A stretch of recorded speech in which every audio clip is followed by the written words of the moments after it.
Os romanos já encontravam campo largo para suas paixões, entregando-se desvairadamente ao venenoso perfume desse jardim de flores exóticas.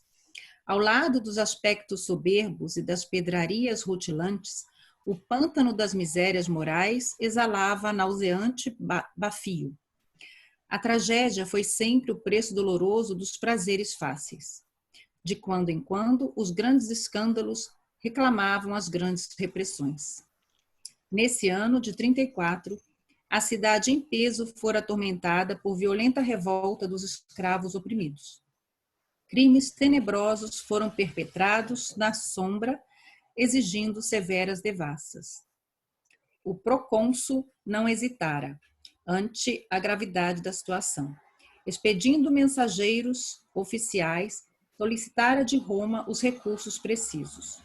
E os recursos não tardaram. Em breve, a galera das águias dominadoras, auxiliada por ventos favoráveis, trazia no bojo as autoridades da missão punitiva, cuja ação deveria esclarecer os acontecimentos. Eis porque, nessa manhã radiosa e alegre, os edifícios residenciais e as lojas do comércio apresentavam-se envolvidos em profundo silêncio, semicerrados e tristes. Os transeuntes eram raros, com exceção de vários magotes de soldados que cruzavam as esquinas despreocupados e satisfeitos, como quem se entregava de bom grado ao sabor das novidades. Já de alguns dias, um chefe romano, cujo nome se fazia acompanhar de sombrias tradições, fora recebido pela corte provincial, ali desempenhando as elevadas funções de legado de César, cercado de grande número de agentes políticos e militares, e estabelecendo o terror entre todas as classes com seus processos inflamantes. Licínio Minúcio chegara ao poder, mobilizando todos os recursos da intriga e da calúnia. Conseguindo voltar a Corinto, onde estacionara anos antes, sem maior autoridade, tudo ousava agora por aumentar seus cabedais, fruto de avareza insaciável e sem escrúpulos. Pretendia recolher-se mais tarde àqueles sítios onde suas propriedades particulares atingiam grandes proporções, esperando aí a noite da decrepitude. Para aí?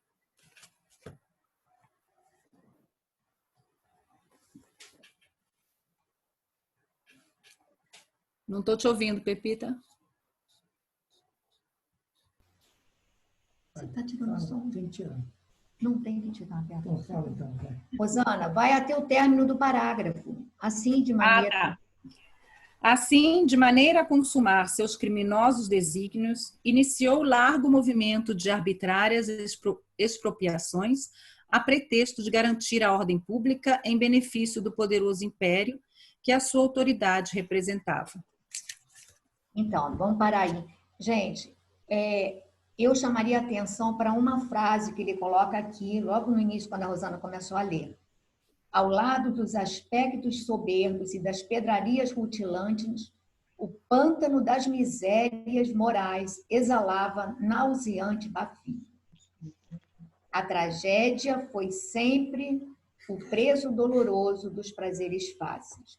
Então, aqui ele já tenta mostrar a opulência daquela cidade, o grande número de pessoas consideradas nobres, mas por trás dessa nobreza, ele fala desses hábitos, das práticas realmente revoltantes, das injustiças, do desrespeito ao direito. E se alguém tiver mais alguma coisa interessante até aqui, que eu coloquei, que está mais fazendo a descrição do ambiente, mas essa frase eu acho que é importante. Quem seria a próxima pessoa que vai ler? Que se ofereceu para... Era a Magali, não foi?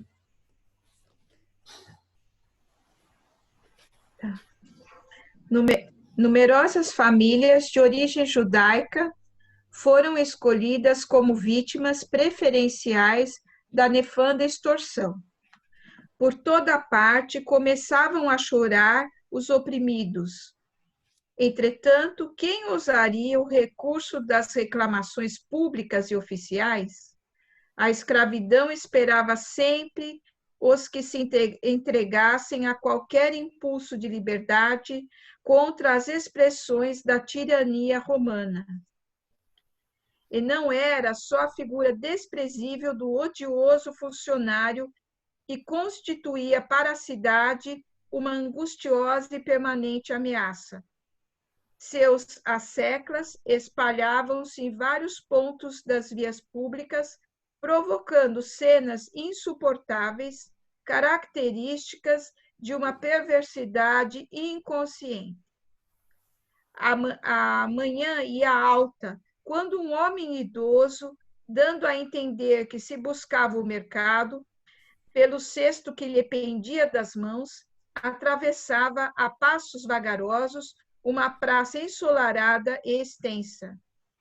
Um grupo de tribunos alvejava-o com ditérios deprimentes, entre gargalhadas de ironia. O velhinho, que denunciava nos traços fisionômicos a linha israelita, demonstrava perceber o ridículo de que vinha sendo objeto, mas, distanciando-se dos militares patrícios, como desejoso de resguardar-se, caminhou com mais timidez e humildade, desviando-se em silêncio. Foi nesse instante que um dos tribunos, em cujo olhar autoritário perspassava acentuada malícia, acercou-se dele, interrogando-o asperamente. Olá, judeu desprezível! Como ousas passar sem saudar os teus senhores? Vou ler aqui o item 3. É expressão utilizada pelo personagem na época do cristianismo nascente, manifestando preconceito que atualmente é condenado pela própria legislação humana. O interpelado estacou pálido e trêmulo. Seus olhos revelaram estranha angústia que resumia na sua eloquência silenciosa todos os martírios infinitos que flagelavam a sua raça. As mãos enrugadas lhe tremiam ligeiramente, enquanto o busto se arqueava reverente, premindo a longa barba encanecida. Teu nome, tornou oficial, entre desrespeitoso e irônico. Ioshedeb, filho de Yared, respondeu timidamente. E por que não saudaste os tribunos imperiais? Senhor, eu não o ousei, explicou quase lacrimoso. Não ousaste? Perguntou o oficial com profunda aspereza. E antes que o interpelado conseguisse oportunidade para mais amplas desculpas, o mandatário imperial assentou-lhe os punhos cerrados no rosto venerável, em bofetões sucessivos e impiedosos. Toma, toma, exclamava rudemente o estridor das gargalhadas dos companheiros presentes à cena, em tom festivo. Guarda mais esta lembrança, cão asqueroso, aprenda a ser educado e agradecido. O velhinho cambaleou, mas não reagiu. Percebia-se-lhe a surda revolta íntima, a traduzir-se no olhar chamejante, indignado, que lançou ao agressor como uma serenidade terrível. Num movimento espontâneo, olhou os braços encarquilhados na luta e no sofrimento, reconhecendo a inutilidade de qualquer revide.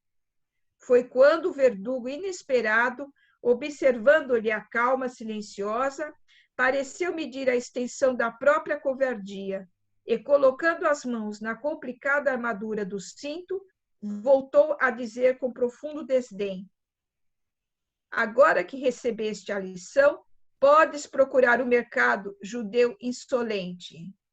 Tem uma nota de insolente? Não. Ver nota na página 3. Tá. Não, mas acho que aí não precisa. Alguém gostaria de continuar a leitura?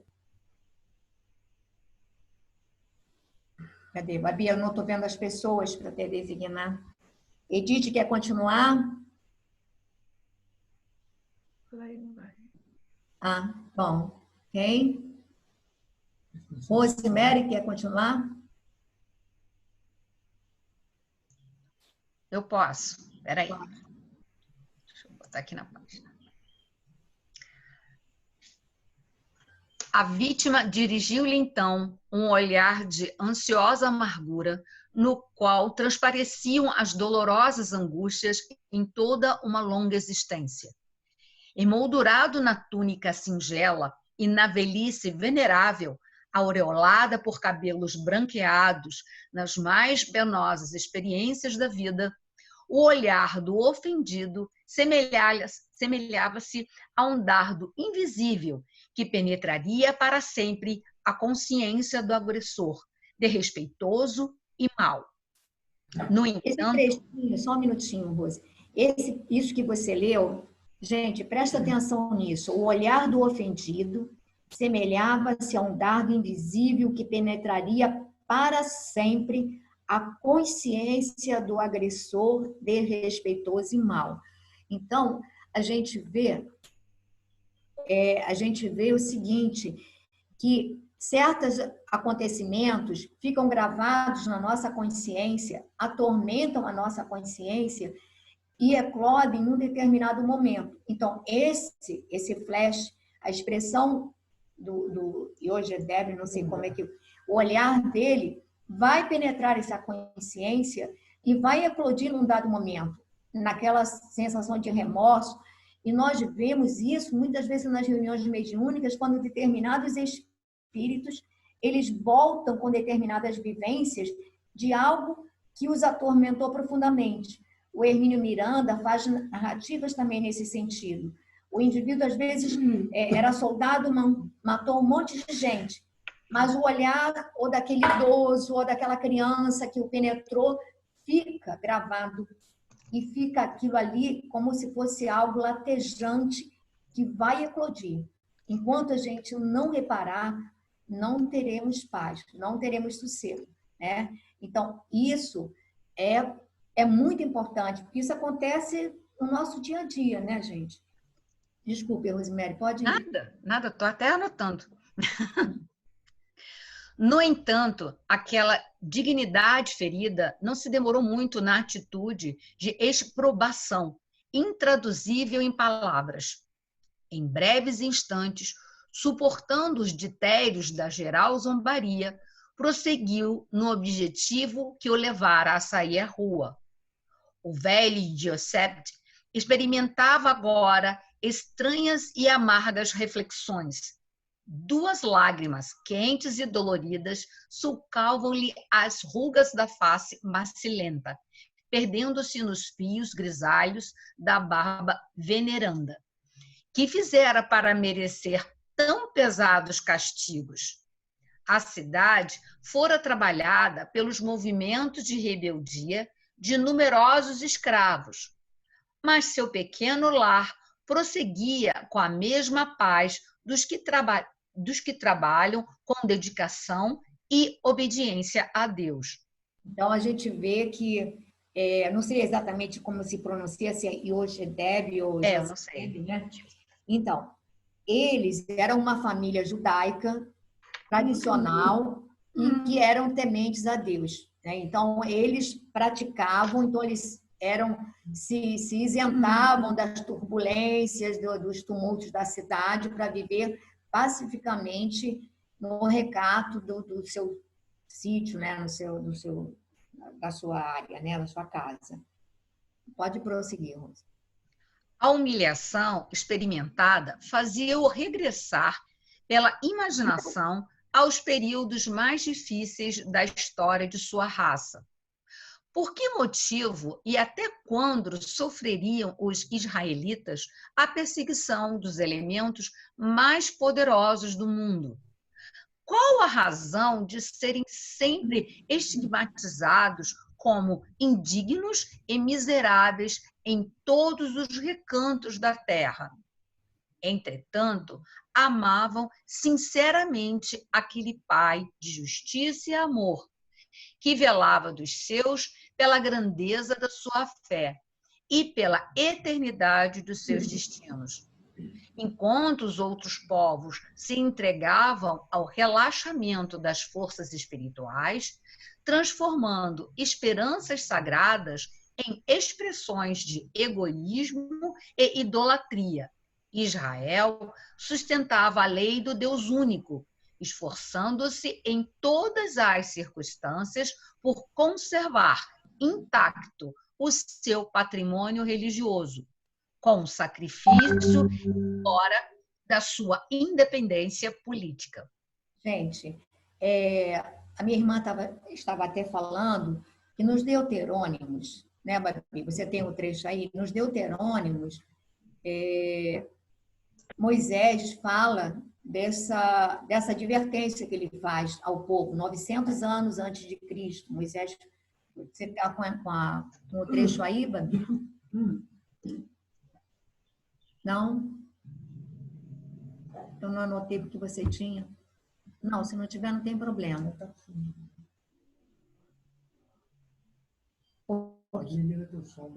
Bom, você está sem som, Babi. A gente não está te ouvindo.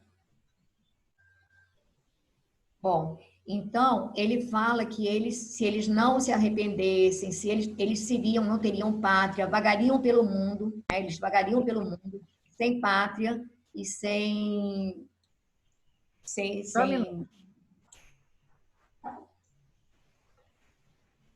Se não der, não tem problema, Babi. A gente só faz um... Aqui agora, peraí, já abri, peraí. Agora eu vou compartilhar, peraí. Eu vou compartilhar agora.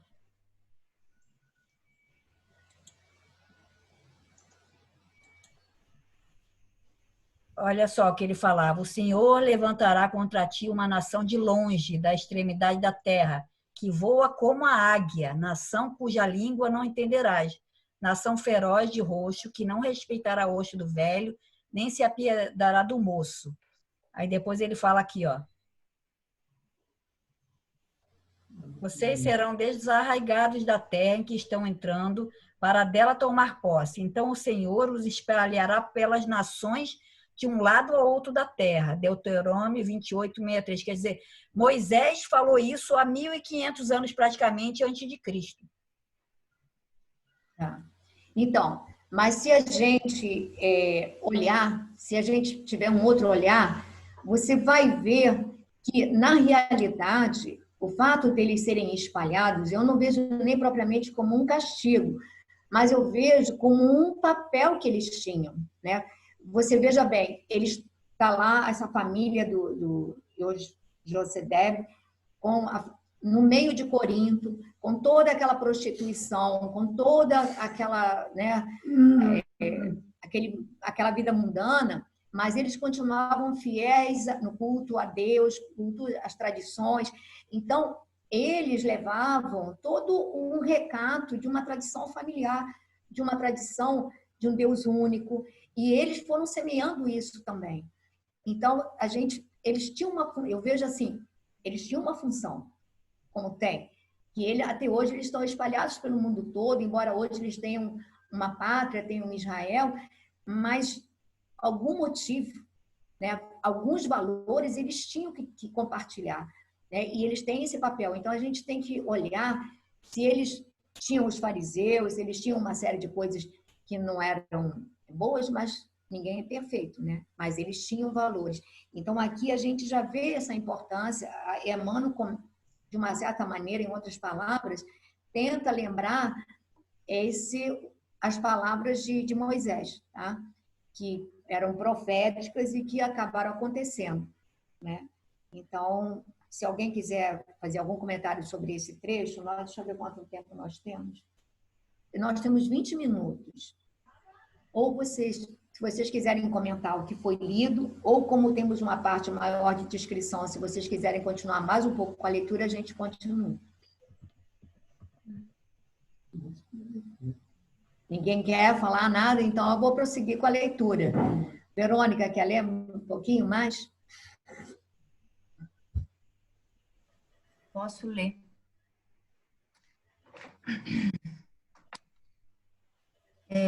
Acabrunhado, o pobre velho meditava na própria sorte.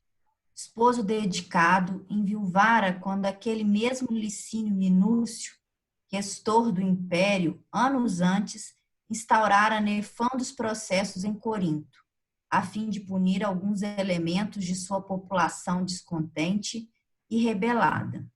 Sua grande fortuna pessoal fora extremamente reduzida e houve de amargar uma prisão injusta, resultante de falsas acusações que lhe valeram pesados dissabores e terríveis confiscos. Sua mulher não havia resistido aos sucessivos golpes que lhe feriram fatalmente o coração sensível, mergulhando-se na morte, atormentada de acerbos desgostos e deixando-lhe os 2 filhinhos que constituíam a coroa de esperança de sua laboriosa existência. Gesiel e Abigail desenvolviam-se sob o carinho de seus braços afetuosos e, por eles, no acúmulo dos sagrados deveres domésticos, sentia que a neve da estrada humana lhe alvejara precocemente os cabelos, consagrando a Deus as suas mais santas experiências. À mente lhe veio, então, mais viva, a silhueta graciosa dos filhos. Era um lenitivo conhecer o sabor agradável das experiências do mundo, em benefício deles. O tesouro filial compensava-o das flagelações em cada acidente do caminho. A evocação do lar, onde o amor carinhoso dos filhinhos alimentava as esperanças fraternas, suavizou-lhe as amarguras.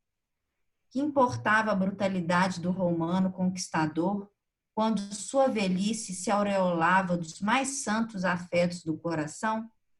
Experimentando resignado consolo, chegou ao mercado, onde se abasteceu do que necessitava. O movimento não era intenso na feira habitual, como nos dias mais comuns. Entretanto, havia certa concorrência de compradores, mormente de libertos e pequenos proprietários, que afluíam das estradas de Cencreia. Cencreia é a antiga cidade da Grécia, no Peloponeso, junto ao Golfo Sarônico, no Istmo de Corinto. São Paulo visitou-a em 55 em sua passagem rumo a Jerusalém. Nem havia terminado a compra de peixe e legumes, luxuosa liteira parou no centro da praça e dela saltou um oficial patrício, desdobrando largo pergaminho. Ao sinal de silêncio, que fizera emudecer todas as vozes, a palavra da estranha personagem vibrou forte na leitura fiel do édito que trazia. Licínio Minúcio, questor do império e legado de César, encarregado de abrir nessa província a necessária devassa para o restabelecimento da ordem em toda a Acaia, convida a todos os habitantes de Corinto que se considerem prejudicados em seus interesses pessoais ou que se encontrem necessitados de amparo legal, a comparecerem amanhã, ao meio-dia, no Palácio Provincial, junto ao templo de Vênus Pandemos. De acordo com a personagem Pausânias em O Banquete de Platão, a deusa Afrodite tem 2 manifestações, representadas por 2 histórias: Afrodite uraniana, Afrodite celestial, e Afrodite Pandemos, que é Afrodite comum. O templo de Vênus Pandemos, a fim de exporem as suas queixas e reclamações, que serão plenamente atendidas pelas autoridades competentes. Lido o aviso, o mensageiro retomou a elegante viatura que, sustentada por hercúleos braços escravos, desapareceu na primeira esquina, envolvida por uma nuvem de pó, levantada em remoinho pela ventania da manhã. Entre os circunstantes surgiram logo as opiniões e comentários. Os queixosos não tinham conta. O legado e seus prepostos, logo de começo, se apossaram de pequeninos patrimônios territoriais da maioria das famílias mais humildes, cujos recursos financeiros não davam para custear processos no foro provincial. Daí a onda de esperança que avassala o coração de muitos e a opinião pessimista de outros, que não enxergavam no édito senão nova cilada, para obrigar os reclamantes a pagarem muito caro as suas legítimas reivindicações. Minha gente, só um minutinho, Verônica. Nós estamos agora, faltam 15 minutos para o término.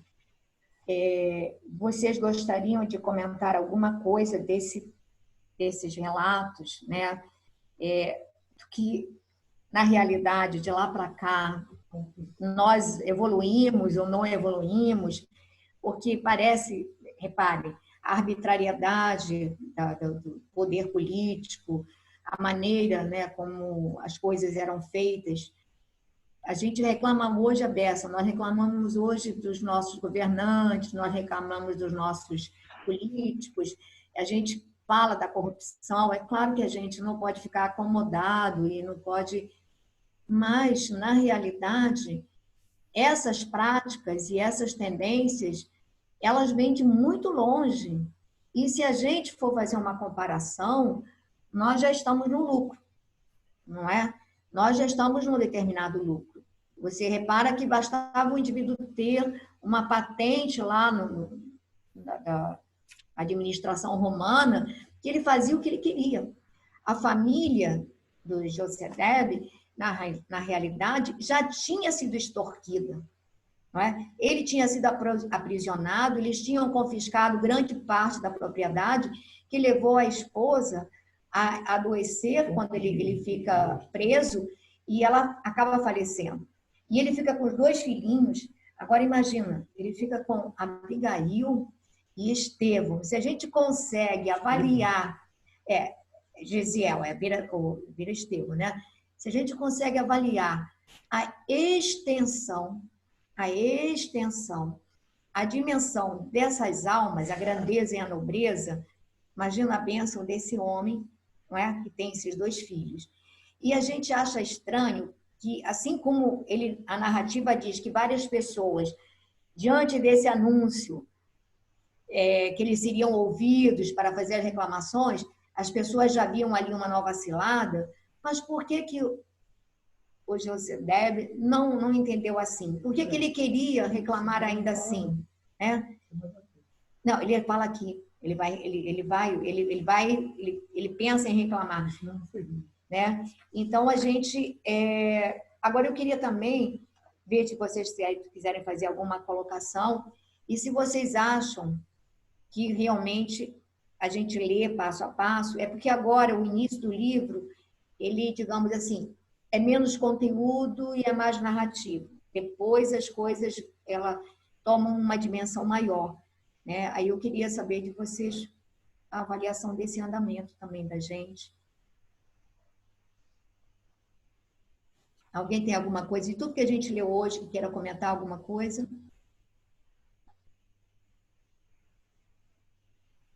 Vocês me deixam triste, né? Podem falar, gente. Não, aí sou eu falando, né? Já fica complicado, né?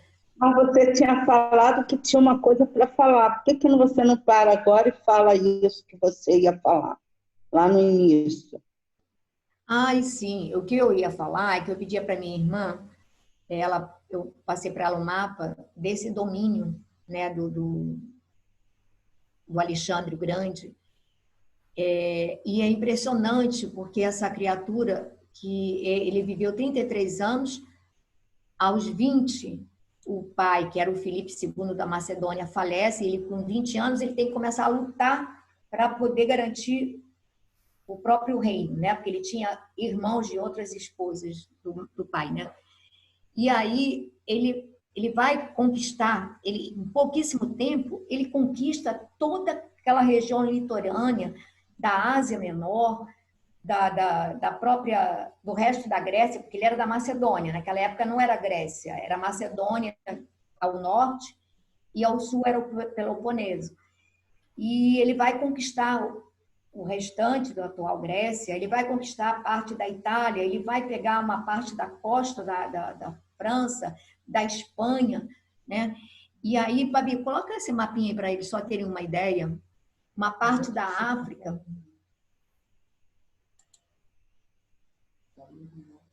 Não vai demorar para colocar, não.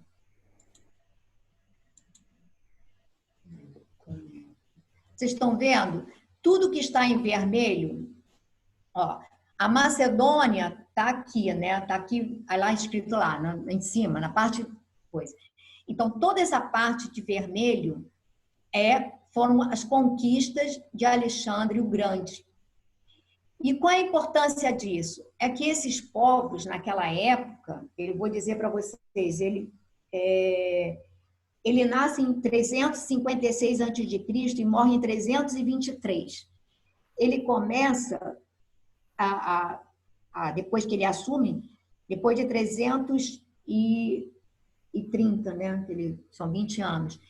Esses povos eram diversos idiomas, eram diversas práticas, eram ainda bem primitivos. E qual a importância disso? É que ele traz a cultura grega, que era mais avançada, que tinha os filósofos.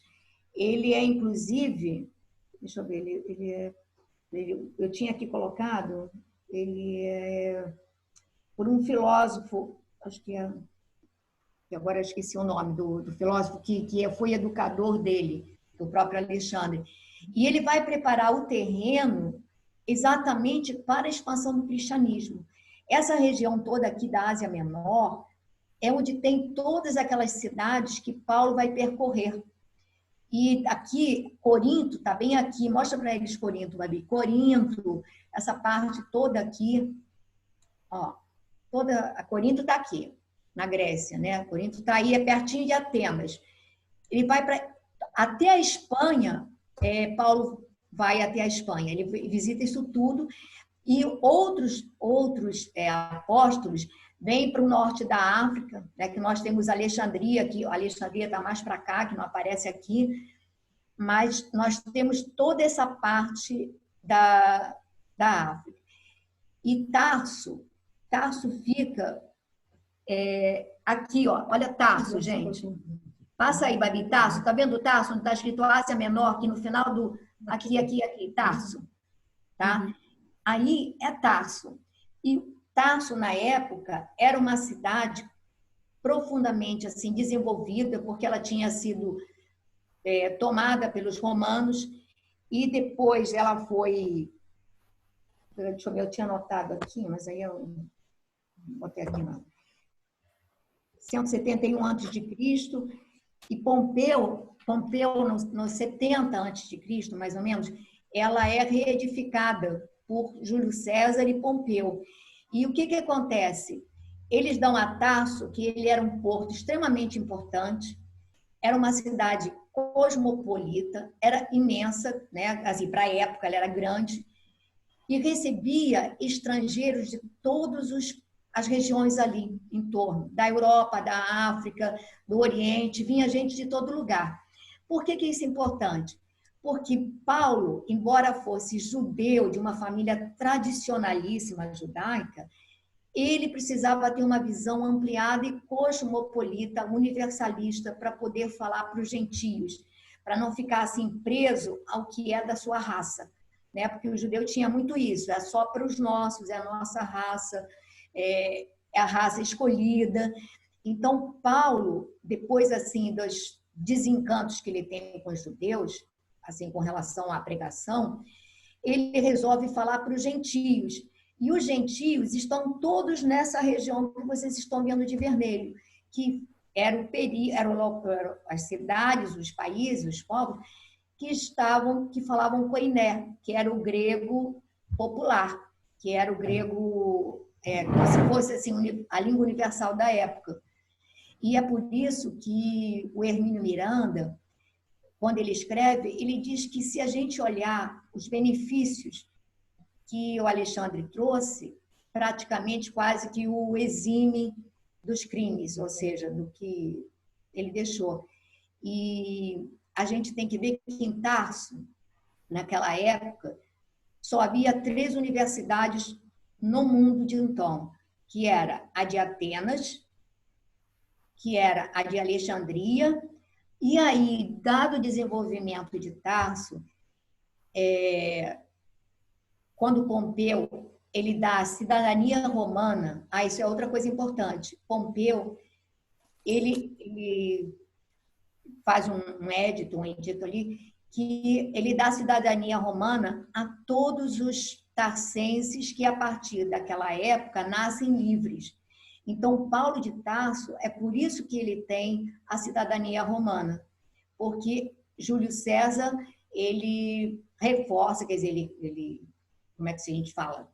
Sanciona essa lei, e Tarso passa a ter também uma universidade com professores que eram anteriormente de Alexandria e de Atenas.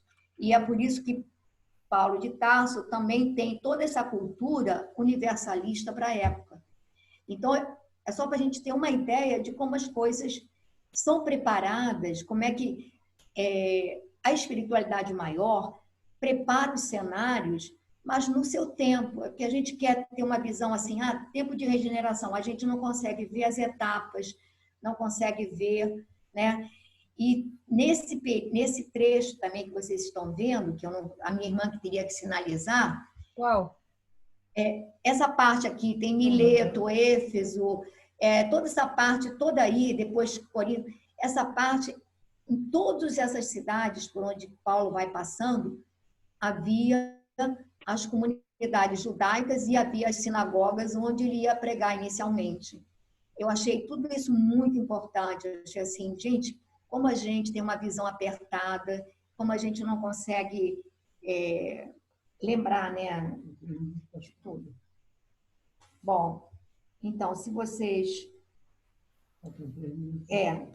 Então, a gente vai fazer a prece. Gostaria de saber se alguém gostaria de fazer a prece.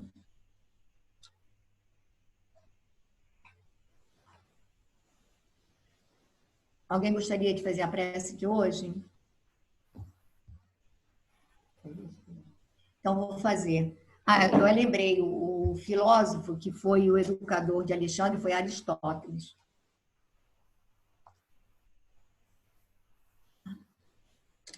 Bota a música, Babi, por favor.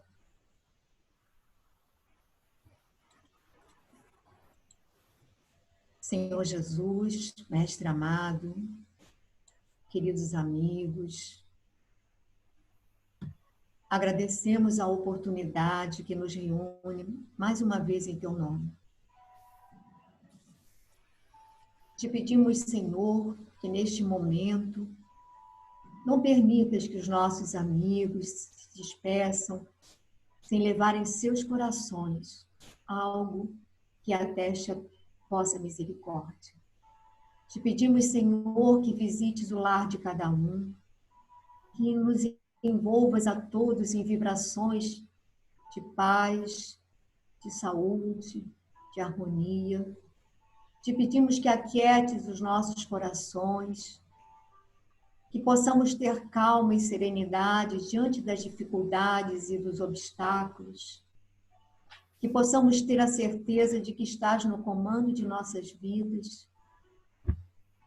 E por isso, Senhor, te rendemos graças e te agradecemos pela oportunidade de estarmos em conjunto, estudando essa obra tão memorável que é Paulo e Estevão.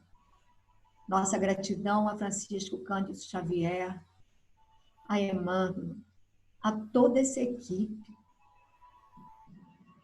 que trabalhou para nos enviar essa joia rara, para que possamos refletir sobre ela e possamos, espelhando-nos na determinação desse grande apóstolo, abraçarmos todas as oportunidades que nos forem dadas para nosso crescimento. Que assim seja.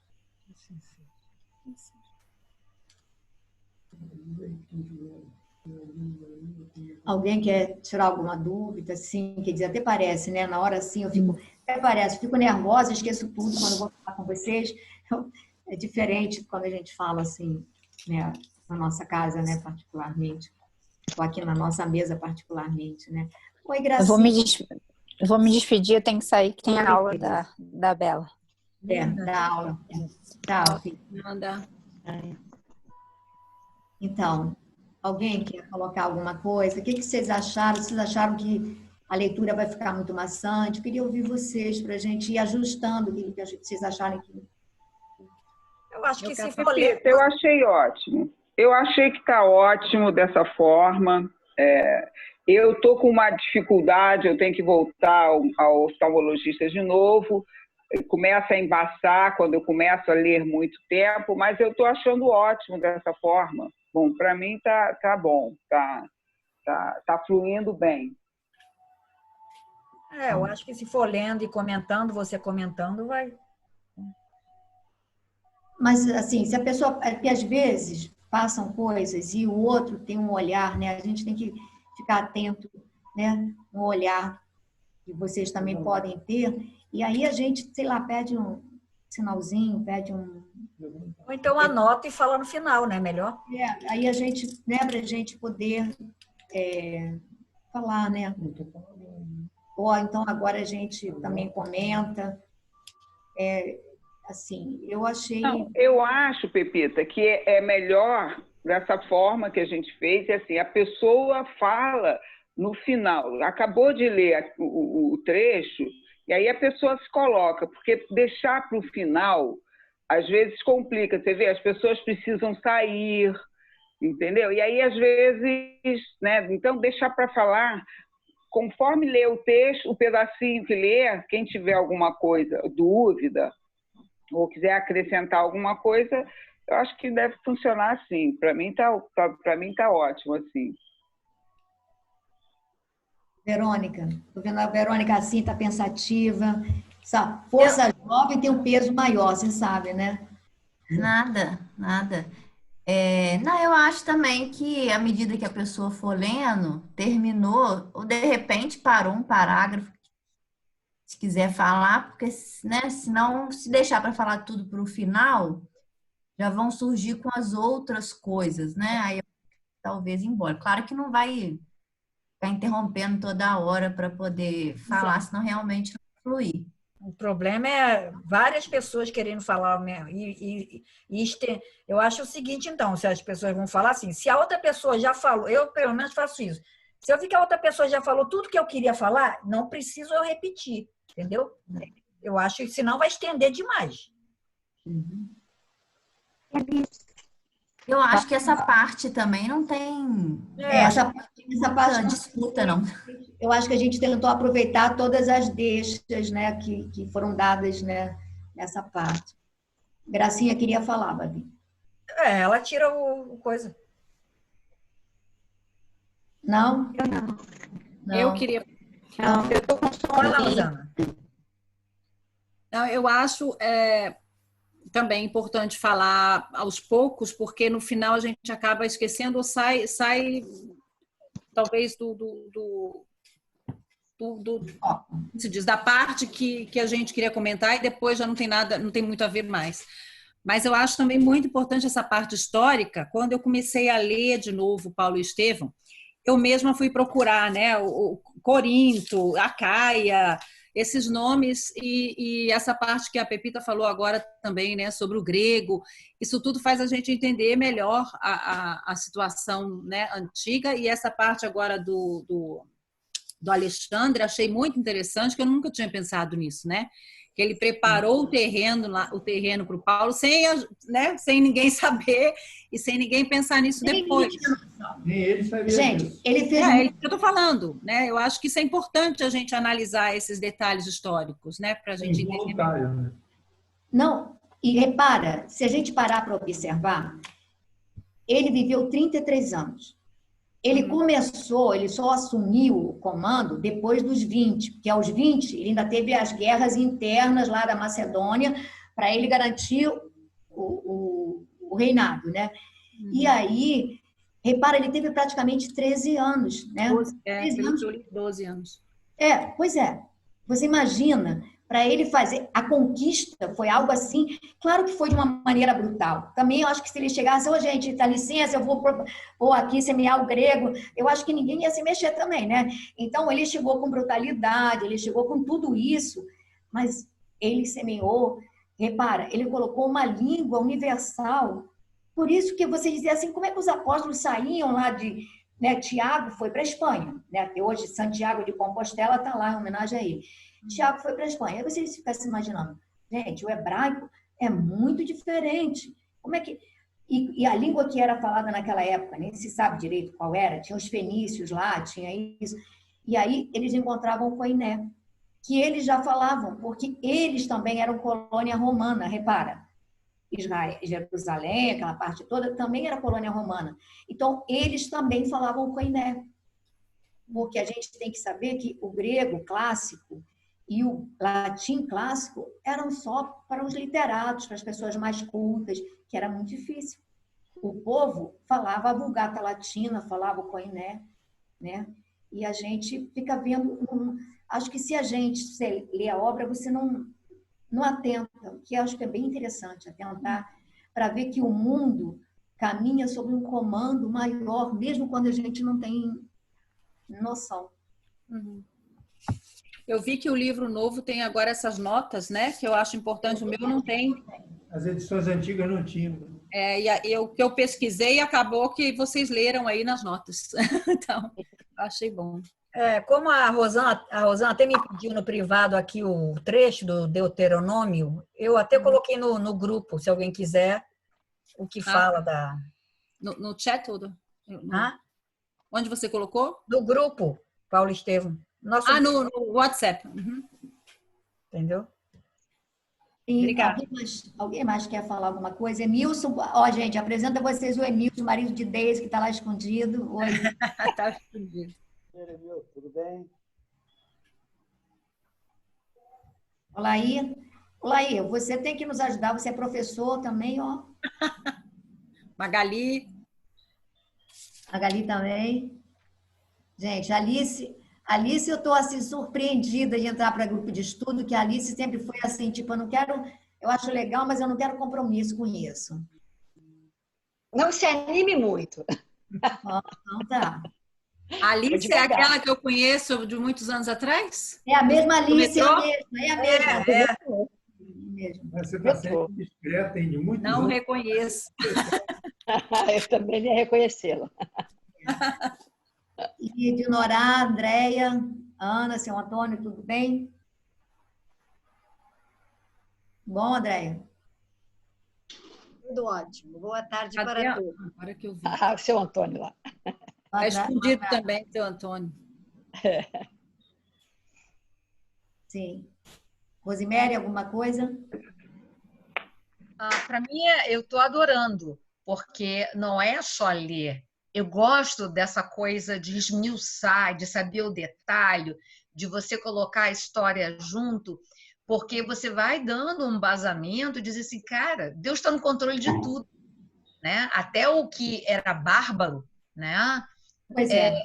Não é tão bárbaro assim, se você for ver. Eu vou até começar, mas o Alexandre Grande deve estar, né? Ter mais complacência com ele, tadinho. Pode ser, mas eu gostando muito. E eu gostei muito desse módulo de cada um falar, porque não cansa ninguém e você não se perde, né? E dá tempo de anotar, dá tempo de colocar algumas observações. Eu estou gostando muito. Sou novata no grupo, mas estou gostando muito. E a gente descobriu que tem eleitoras ótimas, né? Isso é importante, né? É verdade. Eleitoras ótimas, então isso vai ajudar bastante. E quem gostaria de fazer... naquela hora, o meu marido falou o capítulo 1, porque ele pensou, Rosana, que era do Paulo Estevam, né? E por isso que deu aquela confusão. Eu fiquei na dúvida se a gente tinha lido na última a introdução ou 1, mas a introdução foi naquele primeiro dia. Eu também fiquei nessa dúvida. A introdução aí seria o capítulo 1. Depois, quando eu estava lendo, eu achei que a gente já tinha lido mesmo. Não, aí foi bom porque a Verônica acabou entrando, deu tempo, foi a leitura que deu em tempo da Verônica entrar, Você né? viu que eu acertei, né? Só para atrasar um pouquinho. A Verônica conseguiu entrar. Tá? Agora eu anotei para não ficar perdida. Tá, então eu gostaria de saber se tem algum voluntário para fazer a página de abertura da semana que vem e a prece. Começa com a prece e depois a página. Gracinha, estou vendo você aí no cantinho. Quer fazer?